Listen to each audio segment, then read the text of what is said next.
Welcome to Daily Wisdom, Walking the Path with the Buddha, a podcast shared by David Roylance. This podcast is dedicated to guiding you to completely eliminate the discontent mind and the suffering it causes by attaining enlightenment. Learn and practice the teachings of Gotama Buddha that will guide you to fully attain a peaceful, calm, serene, and content mind with joy. To support this podcast, visit patreon.com/support Buddha or visit buddhadailywisdom.com, where you will discover a full range of courses, retreats, and online learning resources to assist you on the path to enlightenment. Now, here's our teacher to share more.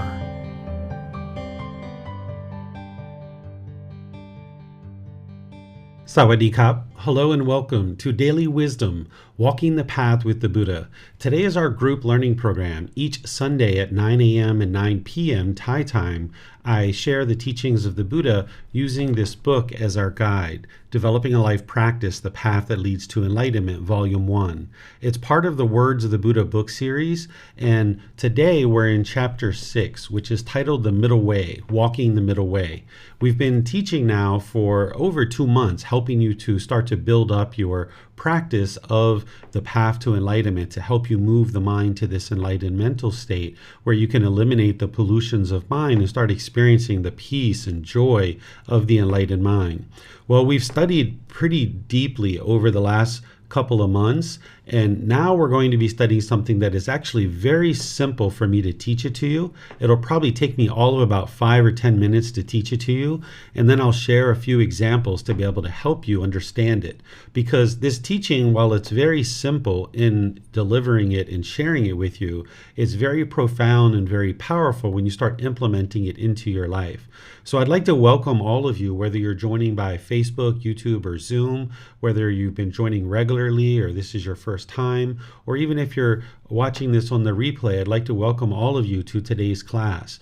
As we go and I share the teachings of the Middle Way with you, feel free to ask any and all questions that you like. You can put that into Facebook, YouTube, or Zoom in the comment section, and I'll be able to see that. Or you can, in Zoom, electronically raise your hand and ask any questions or follow-up questions directly. So once again, welcome to all of you guys. I'm going to use some visual aids to help me just share the teachings with you guys to help you understand what it is to walk the middle way. This teaching, as I mentioned, it's very simple in its nature in terms of sharing it with you and helping you to understand it. It's very simple and very basic, but the real power comes in actually practicing it. So let me share with you what this teaching is in its simplicity, and then I'm going to give you the examples to help you be able to understand it, and then open up to any and all questions that you might have related to this particular teaching. During the lifetime of the Buddha, he taught this aspect of the middle way. And where this comes from and where he derived it from is that he noticed that a musical instrument that has strings on it is very similar to the human mind itself.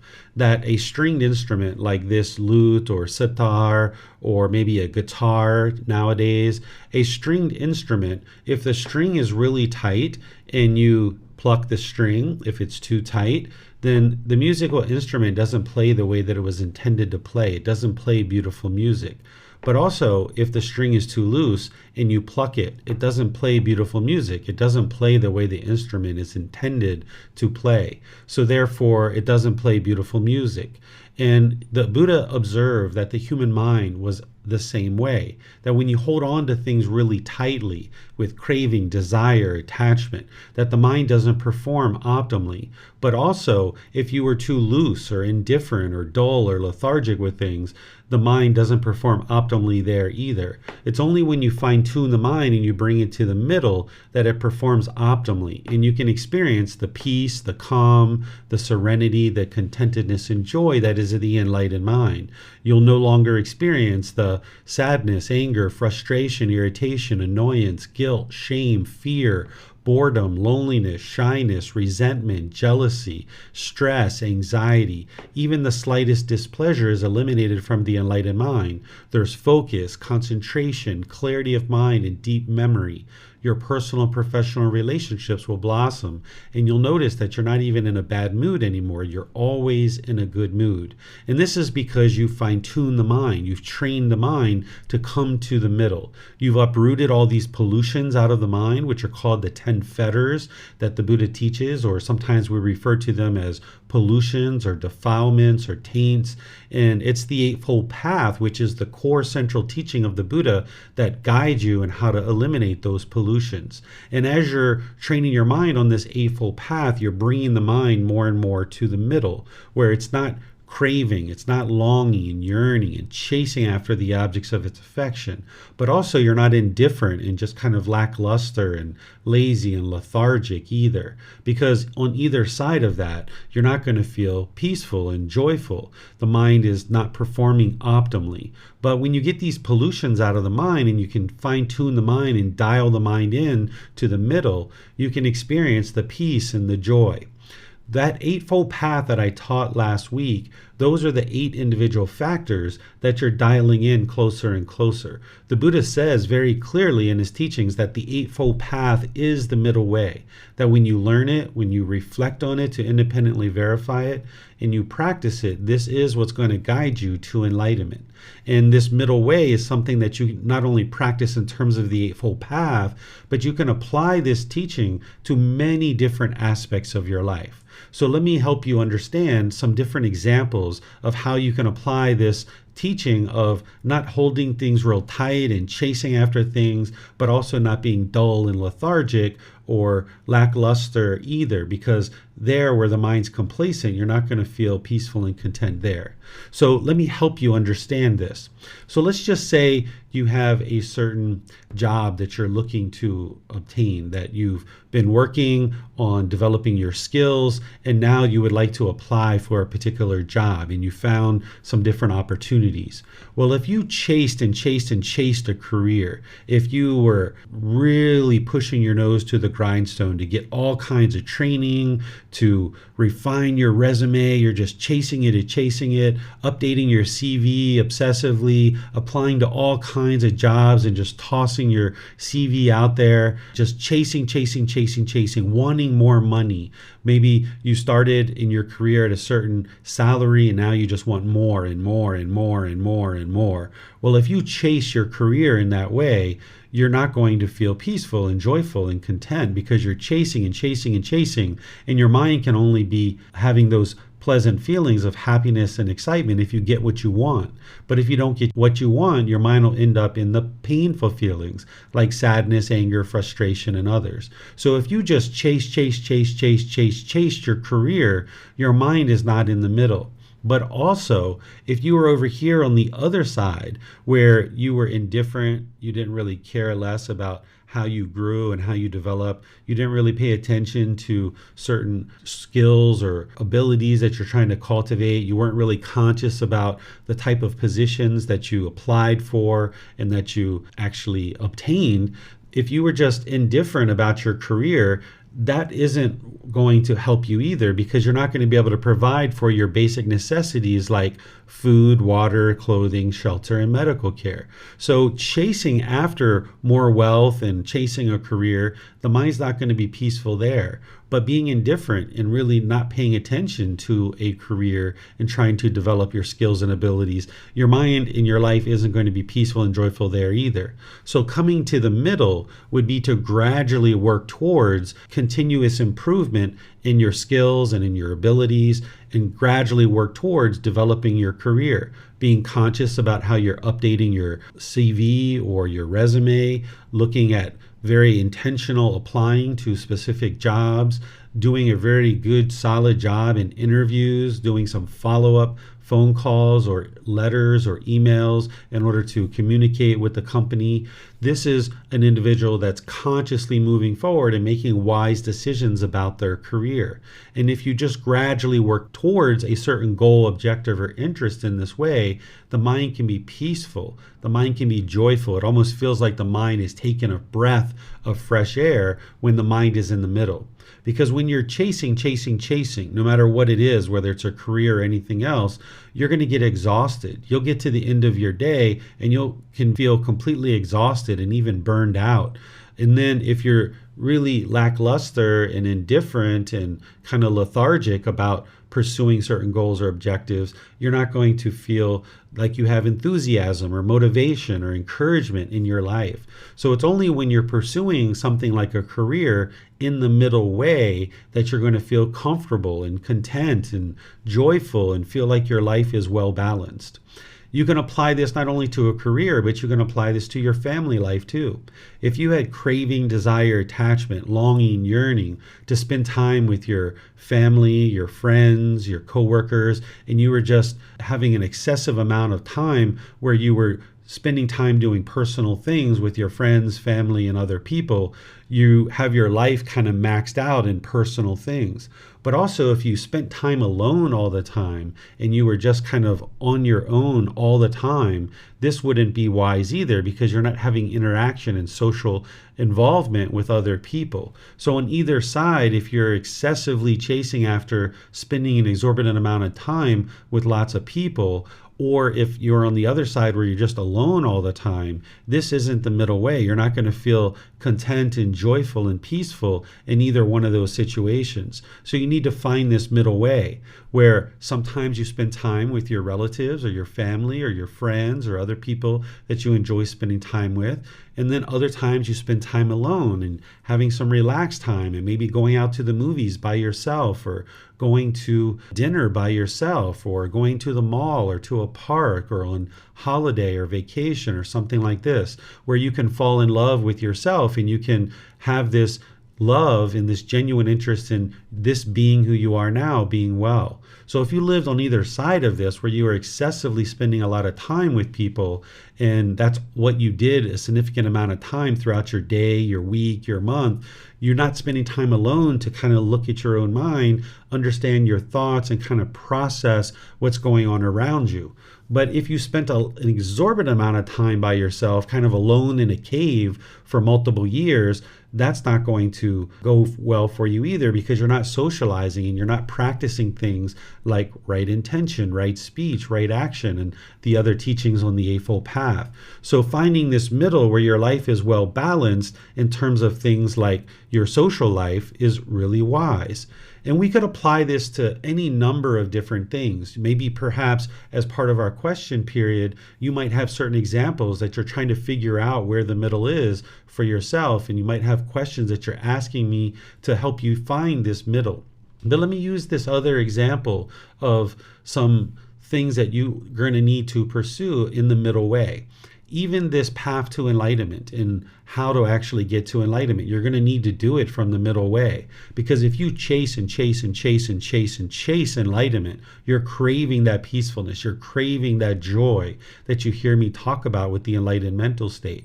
If you chased it obsessively and impulsively, chase this enlightened mental state, you won't get to it. So you need to restrain the mind and pull it back so you can find the middle. But also, if you were indifferent and you didn't do anything to do inner improvement, like coming to classes or listening to videos and reading books and doing meditation and talking with your teacher, if you weren't doing these kinds of things and you were just indifferent about your own individual growth, you're not going to see growth and development there either. So you need to find this middle way where you're gradually working towards the goal of improving the condition of your mind and the condition of your life through practicing the middle way as it relates to learning and developing your life practice. And as you're doing that, you'll feel like you've taken a breath of fresh air. Because if you're chasing after the enlightened mental state, you'll get exhausted and you'll burn out and you'll give up after a few weeks or a few months or whatever amount of time. But also, if you were indifferent and you didn't do anything to pursue continuous growth, you're not going to see growth there. You're just going to continue to degrade more and more and more.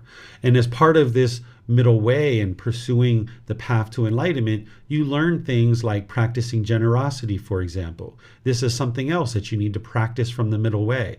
Not only do you need to practice the middle way as it relates to attaining enlightenment as a whole, but each individual aspect of the path to enlightenment, you need to be able to find the middle way. So something like generosity.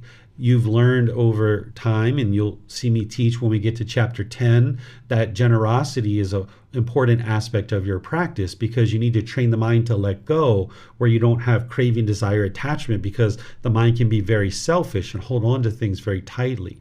But if you learned about generosity and you started craving that, and you started giving and sharing your time, effort, energy, and resources more than is strictly required in any given situation, without any expectation of anything in return, and you're doing this excessively, maybe you're sharing hundreds and hundreds and hundreds of dollars with lots of different organizations, and you're sharing your time, effort, energy, and resources excessively, this isn't going to promote the most balanced lifestyle for you, and you might find it difficult to be able to provide for your own food, water, clothing, shelter, and medical care. But also, if you never practice generosity, your mind will be quite selfish, because you'd be holding on to things very tightly, and your mind would have craving, desire, attachment. So even with something like generosity, which is a teaching within the path to enlightenment, you need to find that middle way where you can practice your generosity of sharing your time, effort, energy, and resources more than is strictly required, without any expectation of anything in return, and knowing that that's a goal, that's an objective, that's an interest that you have, and you gradually work towards it.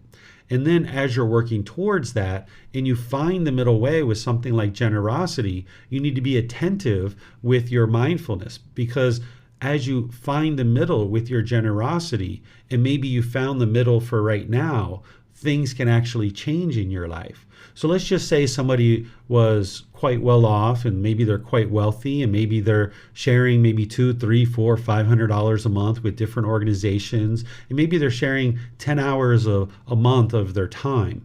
And now that's what feels like the middle for them at this particular time in their life. And now they go forward that way for several months, or maybe even years. They're practicing generosity in that way.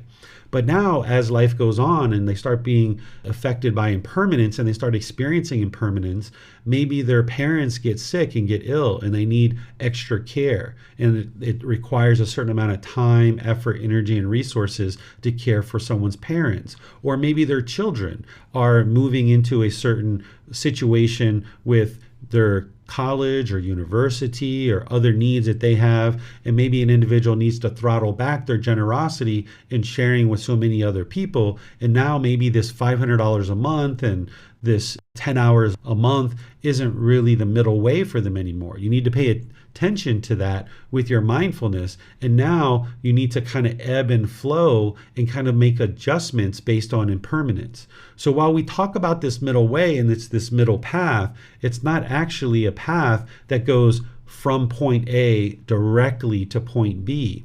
When you understand the middle way, you understand that you can get on the middle way, and you can start practicing this middle way and kind of walking down the path, and you're kind of on that straight part of the path at the very beginning.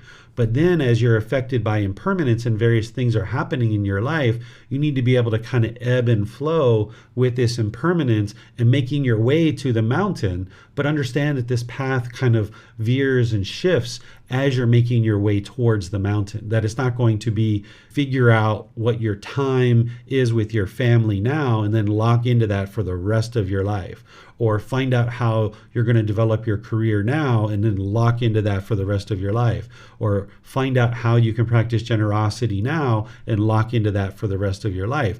Things are going to ebb and flow. Even with the path to enlightenment, when students first start learning, typically for the first 1 year, 2 years, 3 years, they're learning pretty closely. They might be attending classes weekly or listening to the replays weekly, maybe reading the book even daily, meditating and building up their practice. And then over time, as they've built up a certain amount of the teachings, I might see them in class every other week or every third week, or maybe they're not needing to read as much because they've read all the books maybe 1 or 2 or 3 times already. And maybe now what they're doing is they're working on building up their meditation practice. They're working on building up their practice of right speech or right action or right livelihood or other aspects of the path. So you'll need to be able to find that middle and know that, okay, right now this is the middle way for me on any given topic, and then pay attention to that as you ebb and flow through life, you should feel like when you're walking the middle way that things are effortless, that things are very peaceful in your life. They're very comfortable. You have things well balanced. You don't feel exhausted.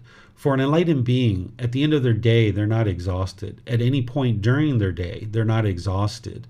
But for an individual who's not in the middle, with the mind being unenlightened, if there's cravings in the mind, you're going to be chasing those. And in some situations, you'll get what you want, which you'll get those conditioned pleasant feelings.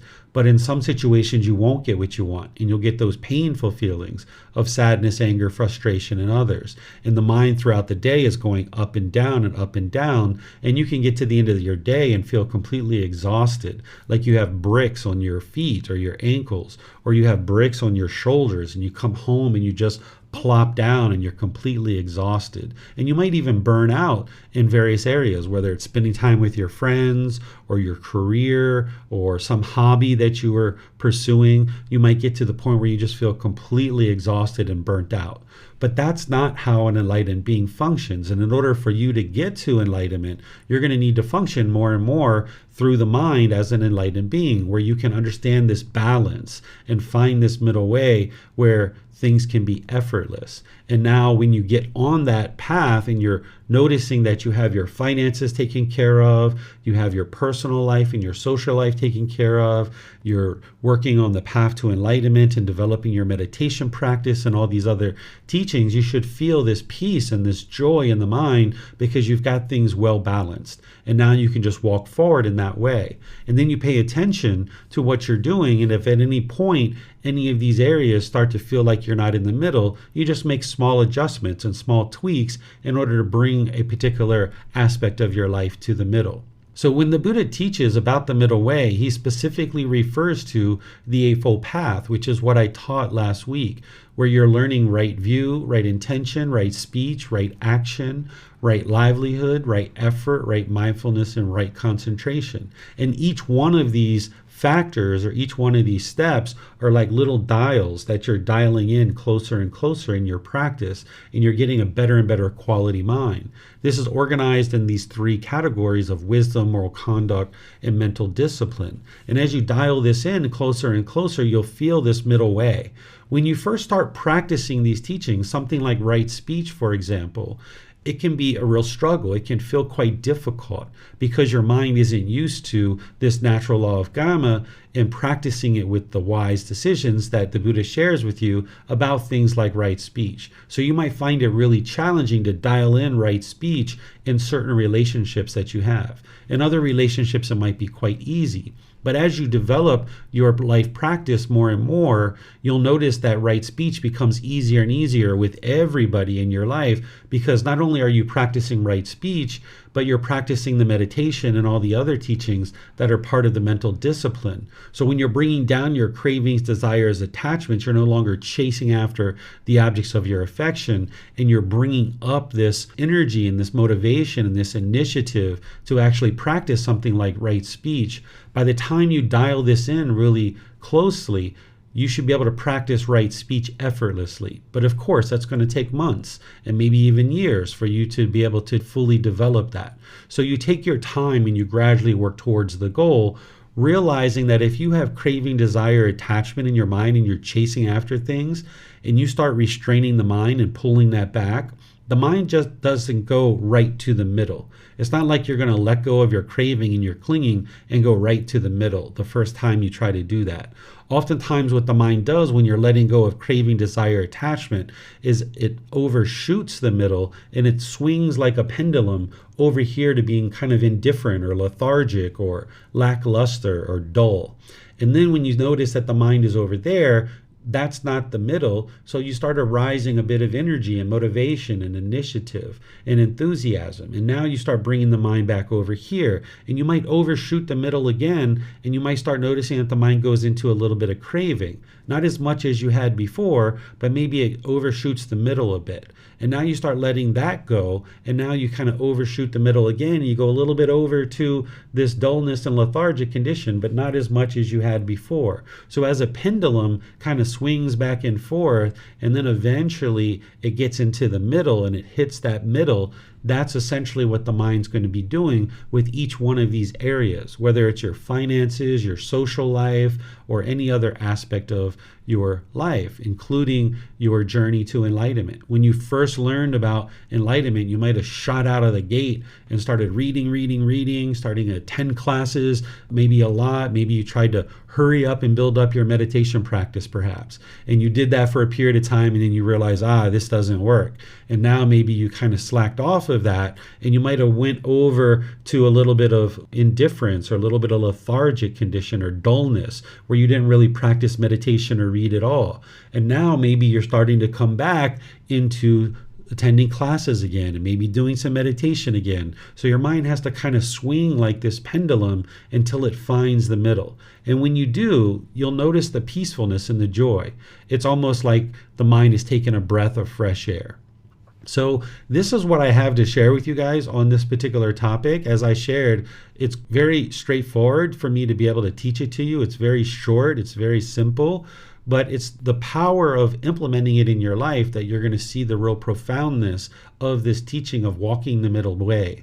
So what I'd like to do with the rest of our class is give you guys the opportunity to ask any and all questions that you like about the middle way or the Eightfold Path or any other aspect of the path to enlightenment. If you have questions specifically about the middle way, you're welcome to put those into Facebook, YouTube, or Zoom, or you can raise your hand electronically in Zoom and ask those questions. You can even ask any other questions that you have about the path to enlightenment as well. Sometimes when I introduce this, students have a certain example in their life and they would like to just kind of check in and see if that's the middle way for them. Or they might be challenged with finding the middle with a particular topic of their life. And they might share examples of what they're experiencing and trying to get some guidance on how to find the middle with a particular topic in their life. So if you guys would like to ask any of those questions, again, you can put those into Facebook, YouTube, or Zoom, or you can raise your hand in Zoom and ask any questions that you like. Okay, it looks like Francis has a question. Go ahead, Francis. Okay, I got to understand the middle way as when one mind actually is at peace with yourself, like peaceful, calm. I felt there a couple of times where in the day I feel very at peace with myself. So does that mean that I'm in the middle way? In that particular instant, in that present moment, yes. But in order to experience that peace and that joy permanently in the enlightened mental state, you would need to be practicing the middle way extensively for a long-term period. And then you'll experience the peace and the joy permanently from the time of enlightenment forward. So if you're noticing that for a few hours or a few minutes or a few days or weeks that your mind is quite peaceful, in that period of time, your mind is in the middle and you're practicing the middle way.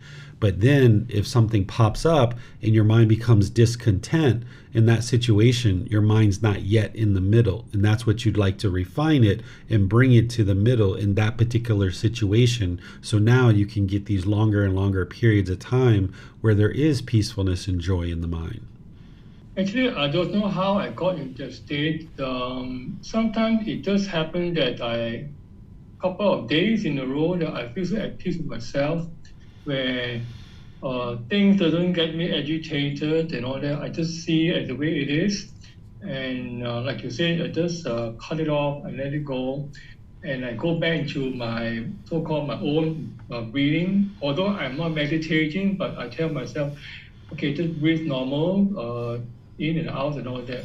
So is that a way that, is this the way to do it? Yeah, what you would like to do is gradually build up your practice of the Eightfold Path, all those steps that I taught last week to include your meditation practice. But there's that mental discipline section, there's the moral conduct, and there's the wisdom. So you're not mastering one before you move on to the other, you're dialing them all in at different times. So you might be developing your meditation practice, and you might be developing your mindfulness, for example. And then whenever you see any discontentedness arising, you're working on cutting that off.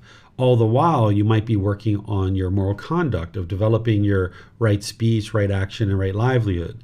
when the Buddha taught, he would teach people to develop right view first, and that was like the first step on the path to enlightenment. And then from there, you would develop your moral conduct, which of course you need the right intention in order to do that. Because as long as you're putting harm out into the world through your moral conduct, then that harm is going to keep coming back to you. So you'd like to be developing those factors on the Eightfold Path. But then as various topics come up, you would like to be able to look at the middle way and think about that, right? So let's just say you're looking to buy a brand new car, and it's time for you to buy a brand new car. And maybe your mind's thinking about buying a 30-year-old car that's really old and dilapidated, and you're thinking about that and you realize, well, is this really the middle, right? Because maybe I'm going to have to spend a lot of money on maintenance. But then maybe your mind goes to buying this luxury car where it's so expensive it would put a lot of burden on your finances, and you're like, that's not the middle either. I wouldn't feel peaceful, I wouldn't feel joyful having this huge debt that I have to pay every month. So maybe what I'll do is I'll buy this kind of car that's kind of in the middle for my finances, where maybe it's 3 or 4 or 5 years old, or maybe it's a brand new car but it's a lesser price, and you find that middle with that particular purchase of a car, for example. And then other things that might be coming up in your life, maybe spending time with your parents or your life partner. You just kind of look at your life and see, do you feel at ease? Do you feel peace? Do you feel joy with the amount of time you're spending with your parents and your life partner and your children, or anything else that's going on in your life? You would like to be looking at what you're doing, and if at any point you're feeling stress or anxiety or any kind of other discontentedness, this is an indication to you that your mind's not in the middle and that you need to bring it to the middle. So you need to adjust it. So if you're feeling stressed and anxious about spending time with your parents, then you know your mind's not in the middle with that particular thing. Or if you're feeling stressed about your finances and your bills, then you know you're not in the middle. You need to throttle that back. So if at any point that you see any kind of discontentedness, this is the indication to you that you're not in the middle in that particular topic, and you would like to look at that topic closely and see, how can I bring this to the middle so that I can feel peace and joy with what I'm doing here in this situation. It means the middle way is like to not be an extreme or what. Like, I know that the Buddha always says that not be extreme, too much or too little of it. Just stay somewhere in the middle where, how shall I say this? It's just a balance of things that for example, you're saying that spending time with my parents. I may not be spending every day with my parents. But I choose to spend only a few days in a week, and then the other days, I'll bring them over to my brother's place. So I have a peace of mind. I have my own freedom and my room to do what I want to do without having to worry about taking care of my parents and all that. So would that be something like the middle way? Yeah, that sounds like you're trying to find the middle with that particular situation, and then realizing that that might change. As you have more time, maybe you spend time with your parents, and in situations where you don't have time, maybe you take them to your brother's house and he gets to spend time with them. This is perfect, and understanding that there's this impermanence that's going to determine for you what you can do at any particular time. Okay, I got it. Thank you so much. Sure. And I can give you guys another example here with my life. And I see there's a question here from Steve as well in Zoom. Let me give you another example from my life that I just thought about. So I've been teaching now for many years, of course. And after COVID, the end of last year, 2022, there was a time where I was like, all right, well, I need to start teaching classes again, because I was teaching primarily online for about 3 years. So for 2023, I put some classes on the schedule at the temple for me to be able to teach here in Chiang Mai. So what I did is I was kind of using 2023 as kind of a guide to see what kind of schedule could I really support in terms of my energy, in terms of my ability to teach, and in terms of balancing that with my family life and all the other responsibilities that I have. So what I did is I laid down a bunch of classes on the calendar, and then I started teaching them. And in some cases, what I was doing is I was teaching a class back to back, where I'll be teaching a course Monday through Friday, and then I'll be teaching another course after that Monday through Friday. And then on the weekends, of course, I'm teaching online and I'm teaching at the temple. So there was times where I was teaching 9 days straight, and there were some times where I was teaching like 16 days straight.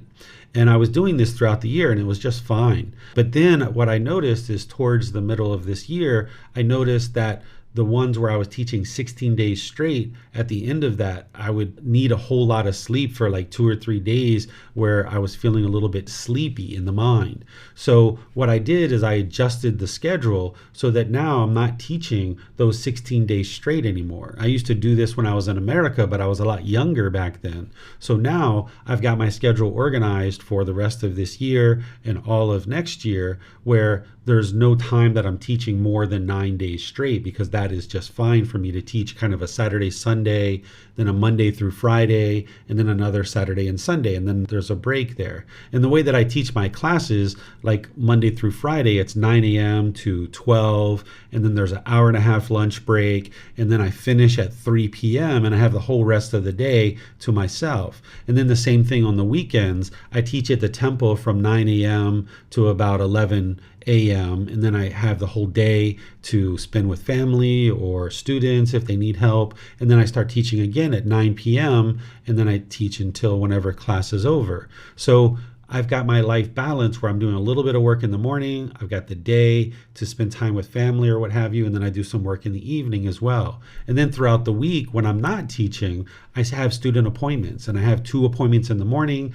and 2 appointments in the evening. And then in the daytime, I'm taking care of my son, taking him to school, doing things with him after school and things like this. So I've organized my schedule in such a way that I'm available to the students, I'm available to my family, I've got some private time for myself as well, and all of this is well balanced over a week or over a month. And where I saw that this had kind of got a little bit out of whack, then I just adjusted it, because I noticed that, I was kind of sleepy. It was last month or the month before that, I was noticing I was a little bit sleepy after a 16-day teaching, and I was like, let me fix this. So I adjusted the schedule so that I wouldn't need to teach 16 days in a row anymore. So you might kind of put something down on a schedule like I did, thinking that this will be just fine, and then as you're doing that ebb and flow that I talk about, I kind of observed what was going on in my life and in my mind. I was like, let me give myself a little bit more breathing room here. So now I'll teach 1 week, and then I'll have kind of like a week that's a little bit of a lighter schedule, and then I'll teach another week, and then I'll have a little bit of a week that's a little bit of a lighter schedule. And this is something that you guys can do with your own life and whatever you've got going on in your life as well. So let's see what Steve's asking here in Zoom. He says, "Teacher, you mentioned swinging like a pendulum. I am finding that since working to follow the path, my mind seems to be fighting it sometimes. For example, during mindfulness meditation, the harder I focus on the breath, the more my mind tries to daydream.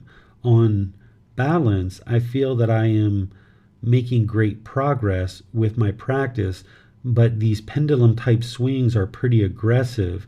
It would be great to get some better balance sometimes."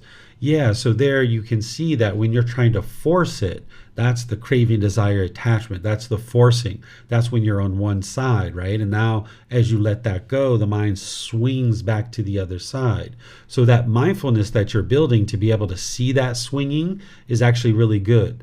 The fact that your mind is not yet where you'd like it to be, that's okay. Of course, you just started within the last few months learning with me.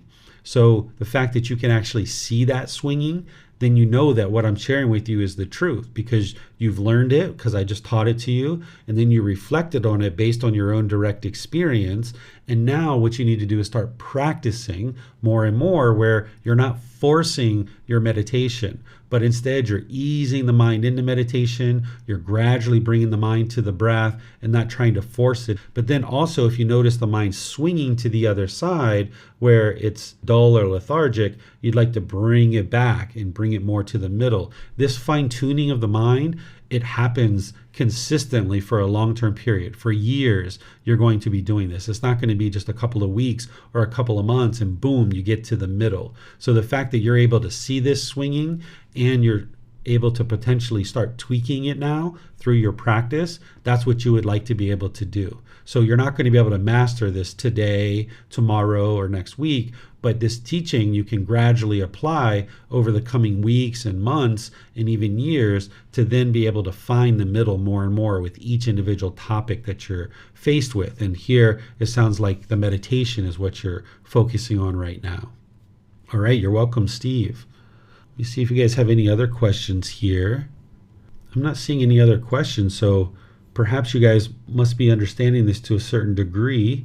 All right, well, this is all I have to share with you guys. As I mentioned, it's a very short teaching, but the power of this teaching is in its practice. That if you can learn how to apply this to your practice more and more, this is where you're going to really see the benefits and the results in practicing the middle way. You should start noticing that your mind's either craving or longing or yearning and chasing after things, or you're maybe indifferent and you're kind of lackluster and dull and lethargic about things. And where you see your mind's on either side of that with any particular topic, whether you're dull and lethargic and unmotivated, or whether you're chasing something, you know that your mind's not in the middle. And if you're noticing discontentedness arising, you know for sure your mind's not in the middle. And you like to bring it more and more to the middle so that you can then be able to practice that. It looks like we have another question maybe coming in. Oh, Sophia. Okay. Let's see. Sophia, hello, teacher. I have a question about career. There is an opportunity for promotion application, but I feel hesitant to apply. On the one hand, it takes effort to prepare, and I'm afraid of failure and feel not qualified. But on the other hand, I feel I have to give it a try and fight for it. How to make a right decision? How to find the middle way under this circumstance? Okay, so what you would like to do, Sophia, is understand that anything that you pursue in life, if you fall short of it, you haven't failed. Because the ultimate goal in life is for you to cultivate wisdom. You're always looking to cultivate wisdom. That's what's going to create improved results in your life. So let's just say you apply to this job and you don't get it.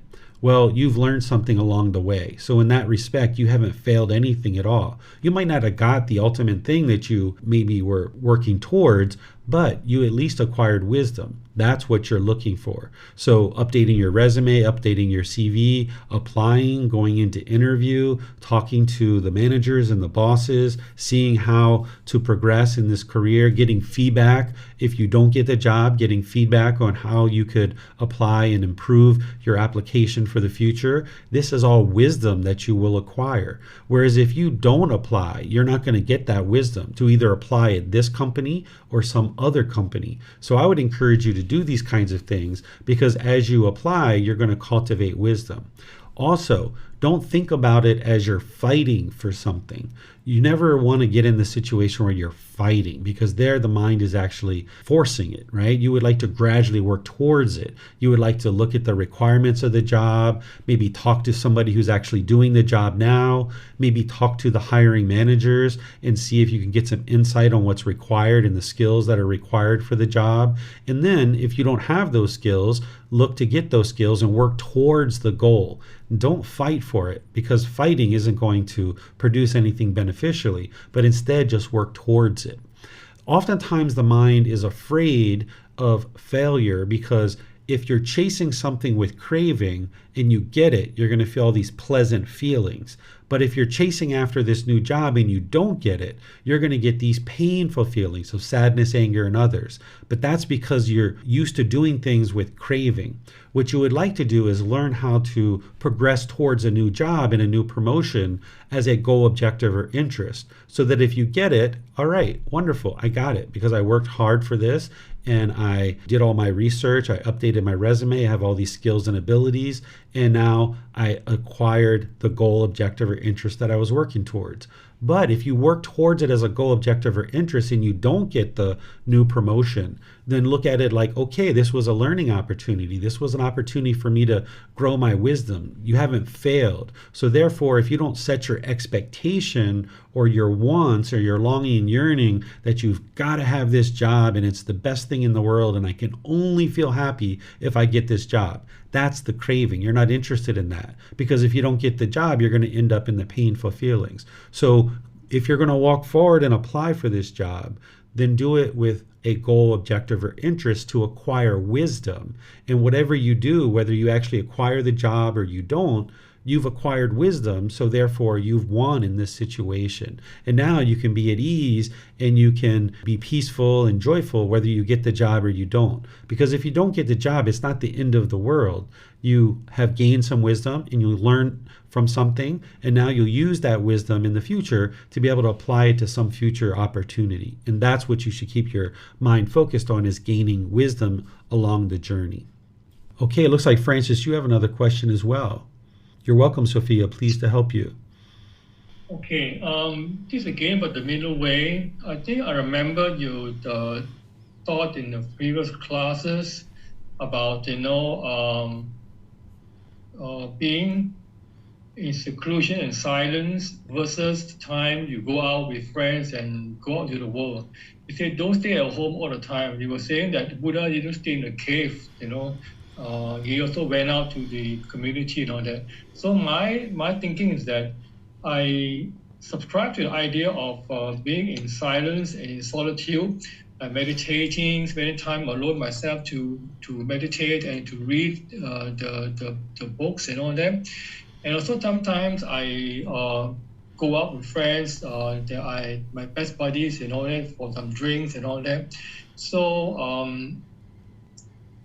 and then one time I thought myself that, am I taking too much time in seclusion, or am I going out too much? So how do I find a balance in this, like a middle way? The way you find the balance is whether your mind's at peace and if you have joy, because that's the indicator that's going to tell you if your mind's in the middle. It should feel like you've taken a breath of fresh air. So you might go through a period of time where you are at home more frequently and you are alone more frequently and you are kind of involved in reading books and coming to classes and meditating. You don't have very much social interaction. You might go through a period of time like that. I went through a period of time for about 3 years like that as I was building up my practice, maybe even a little bit longer. So this is very common to kind of have less interaction and really kind of go within and kind of be introspective. But then eventually, as you start building up your practice more and more, you can kind of step back out into the world and have certain relationships and be involved in the community and things like this. So this is that ebbing and flowing of the middle way, that you'll notice that you might need to be a little bit more secluded at periods of time, and then other times you might need to go out into the world and spend more time with other people. But whenever you're doing it, you should feel like the mind is in the middle, that you should feel that peace and you should feel the joy. You should feel effortless. You should feel like the mind is taking a breath of fresh air. Now, the caveat that I'll share with this is that if you have a craving, desire, attachment that is producing some kind of fear, like say you have a social anxiety and your mind just doesn't want to go outside and you feel very uncomfortable going outside. Well, if you continue to stay inside and you never went outside, your mind's going to maintain those cravings, desires, attachments. Those fears and those anxieties are still going to be there. So what you're going to hear me talk about when we get to chapter 13 and in chapter 17 is about putting the mind into the situation that it fears so that it can overcome that uncomfortableness. And now by eliminating the craving, desire, attachment, you can eliminate the social anxiety, for example. So you'll notice in terms of this middle way is what I'm talking about, is finding this middle. But then in terms of getting to the middle, if you're noticing that you're very secluded and you're uncomfortable going out, that doesn't mean that your mind's in the middle. It means that there's some craving, desire, attachment that the mind has and it's feeling awkward or anxiety by going out in social situations. So you're going to need to put the mind in those situations occasionally in order to overcome those cravings and overcome and eliminate the anxiety. So make sure you're understanding what the middle way is versus putting the mind in the situation that it needs to be in order to overcome certain cravings or certain fears. Let's see, I'm just looking on social media here to see if we have any more questions. Yeah, I'm not seeing any more questions. So I guess you guys have answers to what it is that you guys are looking to learn at this particular time. So what I'll do then is just kind of wrap this up by sharing, keep looking for the middle way, keep walking towards the middle. If you're just starting out, that means that you're probably working on the Eightfold Path. You're working on learning the wisdom, moral conduct, and mental discipline and dialing that in closer and closer. And understand that there is going to feel a bit of a struggle and a little bit of a challenge and difficult here and there. That's what it means to do that inner work and bring your practice up, because the mind being in the unenlightened state with pollutions in the mind, it's going to feel uncomfortable and it's going to maybe not want to make its way to this improved state of mind. It might be interested to stay in this complacency. But what you would like to do is develop your life practice more and more, that you're able to practice going forward in the middle way, where you're gradually reading, you're gradually coming to classes or listening to the replays, you're listening to the podcast, you're getting personal guidance, you're developing your meditation practice and things like this, slowly but surely building this up and getting more and more comfortable with these changes that you're going to be making in your life to move the mind to the enlightened mental state. Because remember, the mind in the unenlightened state doesn't like impermanence. So if you start implementing all these really drastic, significant changes into your life, your mind's probably going to reject this. So if you're trying to make certain changes in your life and in your life practice, you'd like to kind of make those gradually so the mind almost doesn't even realize what you're doing. And this is the middle way. Whereas if you were to make significant changes, bam, bam, bam, bam, bam, bam, bam, bam, that's not the middle way. That can be craving, desire, attachment. But if you weren't really making any changes and you weren't learning any wisdom to improve, that's not the middle way either. So you start gradually introducing things into your practice, whether it's meditation or the moral conduct section or the various aspects of the path. You just gradually start tweaking your life practice little by little, slowly but surely, working towards the goal that you see in terms of the path to enlightenment that's laid out in this book series and in all these programs and courses and retreats that I teach. And as you need help to try to figure this out, you can reach out and get help. So next week in our group learning program, we're going to be in chapter 7, which is titled The 5 Precepts, a Householder's Guide to Daily Practice. This is where you're going to learn 5 very impactful decisions that you can be making in your life, that if you lack wisdom of the 5 precepts, you could be making unwise decisions that lead to unwholesome results. But if you cultivate the wisdom around the 5 precepts, you can now practice discernment or wisdom, wise decision making that then produces wholesome results. If you've heard that the Buddha taught no killing, no stealing, no sexual misconduct, no lying, no intoxicants, this isn't what the Buddha actually taught.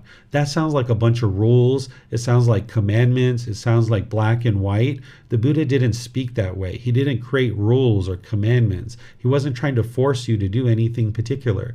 Instead, what the 5 precepts are going to help you do is cultivate wisdom around the natural law of karma, of cause and effect, or action and result, so that you can see more and more clearly this natural law, that it's not punishments and rewards, it's not mystical and magical, it's cause and effect, or the results of your decisions, this action and result. So the words that the Buddha uses in the 5 precepts are very illuminating, and I'm going to share with you his actual words on the 5 precepts so that you can see what he taught, and then you can reflect on that to independently verify it, and then you can practice it and see the improvement in your life as you're practicing more and more of the 5 precepts.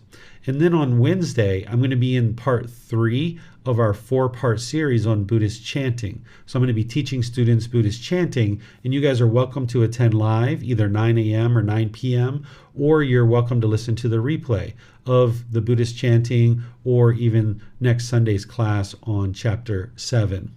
So thank you all for deciding that you would like to learn and practice the teachings of the Buddha.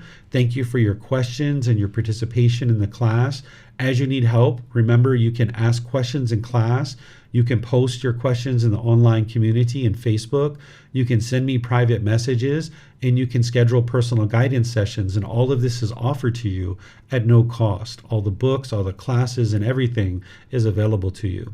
So I'm here to help you as you decide to reach out and ask for help.